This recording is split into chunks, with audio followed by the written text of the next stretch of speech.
Hi guys, అందరు బాగున్నారా? Already చూసే ఉంటారు కదా, అందరికీ అర్థమైపోయి ఉంటుంది కదా ఈ రెసిపీ ఏంటో. నా లైఫ్ లో చేసిన ఏకైక పచ్చడి ఇదే అనమాట. దట్టు వెజ్ పచ్చడి, మునక్కాయ పచ్చడి. ప్రీవియస్ గా కూడా ఒకటి చేసిన, దాన్ని కూడా తోపు రెస్పాండ్ వచ్చిండే అనమాట. ఒక్కసారి పోయి చెక్ చేయండి జరా, ఆ చికెన్ పచ్చడి మస్తు ఉంటది అది కూడా. అయితే ఇక్కడ నేను కావాల్సిన పదార్థాలు అనేది నేను చెప్పను కదా. సర్లే, ముందైతే మీకు ఎన్ని కావాలో అన్ని మునక్కాయలు అయితే తీసుకోండి. తీసుకున్నాక ఎంత సైజ్ కావాలో అంత సైజ్ అయితే ఇలా కట్ చేసుకోండి. కట్ చేసుకున్న తర్వాత ఒక గిన్నెలకు అయితే వేసేసుకోండి. అండ్ మెయిన్ గా ఏంది అంటే లేతవి తీసుకోండి, ముదురువి తీసుకుంటే పచ్చడి గలీజ్ ఉంటదంట. సో ఇవి కట్ చేస్తున్న ప్రాసెస్ లో పక్కన ఫస్ట్ ఒక గిన్నె తీసుకొని అందులో టొమాటో అండ్ చింతపండు అవన్నీ కూడా తగినంత రెండైతే కలిపి బాయిలింగ్ అయితే చేసేసుకోండి. అందులో నేను చూపించినట్టుగా ఉప్పు పసుపు వేసి కలుపుతూ ఉండండి. సో ఈ మునక్కాయలు కట్ చేసేలోగా అక్కడ ఉడికే ప్రాసెస్ అయిపోతుంది అనమాట. సో ఆ లోడ్ దించి ఈ లోడ్ ఎక్కించండి. ఇంకేముంది, కడాయి పెట్టంగానే ఆయిల్ అయితే పోసేయాలి కదా, తగినంత ఆయిల్ పోసేసుకోండి. అంత అందాజ్ అనమాట, మనదేమి ఇన్ని అని కొలతలేముండవు. సో మంచిగా ఆయిల్లో డీప్ ఫ్రై చేసుకోకండి. డీప్ ఫ్రై చేసుకురనుకో చెత్త కుప్పల పడేయాల్సి వస్తుంది. డీప్ ఫ్రై కాకుండా లేతగా లైట్ గ్రీన్ వచ్చేలాగా జస్ట్ ఫ్రై చేసుకోండి. ఫ్రై తీసి పక్కకు పెట్టేస్తారు కదా, పక్కకు పెట్టేసినాక అదే నూనెలో జీలకర్ర, ఆవాలు, పచ్చిమిరపకాయలు అండ్ గార్లిక్ క్లోవ్స్ కొన్ని వేసి పడేయండి.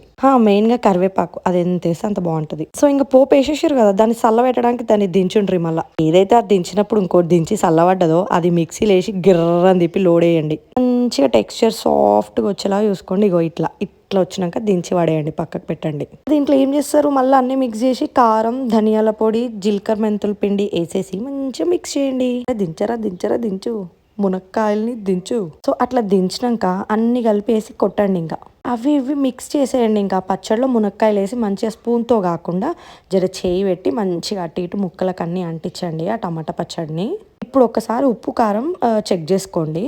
ఉప్పు కారం అంతా చెక్ చేసుకున్న తర్వాత కడాయిలో ఉన్న ఆయిల్, అది పోపు ఉంటుంది కదా, అది దీంట్లోకి షిఫ్ట్ చేసుకోండి. మర్చిపోయినా, ఇంట్లో శనగపప్పు మినపప్పు వేస్తే కూడా సూపర్ ఉంటుంది. నేను ఇందాక చెప్పడం మర్చిపోయినా. అయితే ఇక్కడ మీకు ఆయిల్ ఎక్కువ అయింది అని అనిపిస్తుంది కదా, వామ్మో ఇంత ఆయిల్, హార్ట్ అటాక్ వస్తే డిసీజులు అని స్టార్ట్ చేస్తుంటారు కదా. అది ఏమవుతుందంటే కొద్దిసేపు అంతా కలిపేసినాక సెటిల్డ్ అయినాక నెక్స్ట్ డేకి అసలు ఆయిల్ కూడా కనిపించదు అనమాట. సో మంచి ఇలా సరదాగా టైం దొరికినప్పుడు మునక్కాయల్ని తీసుకొచ్చుకొని ఎక్స్పెరిమెంట్ చేయాలి అని న్యూ బిగినర్స్ అనుకునే వాళ్ళకి ఈ వీడియో. పచ్చడంతా ఒక కలుపుడు కలిపేసి మళ్ళీ ఒకసారి ఉప్పు కారం టెస్ట్ చేసుకొని ఒక గిన్నెలకు వేసి పెట్టేయండి. And very next day you can taste it with rice.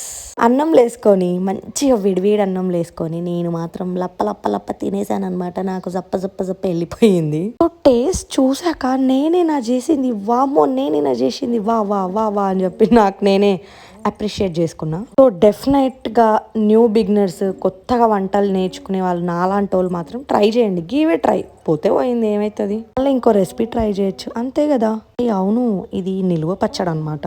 ఒక 10 days అయినా ఉంటుంది. నాకైతే ఒక 1 week వచ్చింది. ఇక్కడ శివ కూడా టెస్ట్ చేస్తున్నాడు అనమాట. సూపర్